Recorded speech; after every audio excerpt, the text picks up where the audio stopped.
આ આલુવા ગામની અંદર જે આ કાળકા માની શ્રદ્ધા અને આશા છે, અમને પણ એવો વિચાર આવ્યો કે આ માતાજીની આટલી બધી પ્રગતિ છે તો એ માટે અમે આ જમણવાર રાખ્યો છે। આ માતા ધારે એટલું કામ થાય અને અમને એનો અનુભવ થયો, કોઈ બી મને અનુભવ થાય ને ત્યારે એવું કામ કરતા હોય છે। અને બીજું તો એ જ છે કે જમણવાર ગમે એટલો રાખો, જમણવારથી કોઈ વસ્તુ ખૂટતી નથી।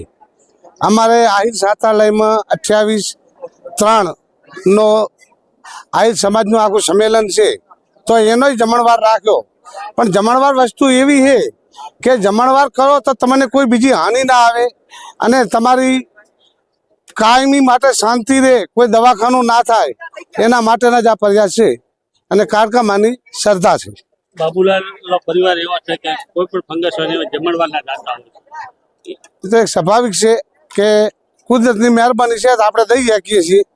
એ ઉપરલાની દિયા છે અને ઉપરલાની દિયા મારા કને કાંઈ નહોતું ને તેથી મેં એવી નક્કી રાખ્યો એક મારી ગાડીમાં હજી સુધી બીજાના પૈસાનું રિઝલ્ટ નથી નખાયું। 500 કિલોમીટર જાય, ગમે તે માગીને લઈ જાય। મારી ગાડીની અંદર ગમે એટલા માણસ હોય, અમારા ગામના 25 હોય કે 2 ગાડીઓ લઈ જાય, હજી સુધી બીજાના પૈસાનું ડીઝલ મારી ગાડીમાં નથી નખાયું।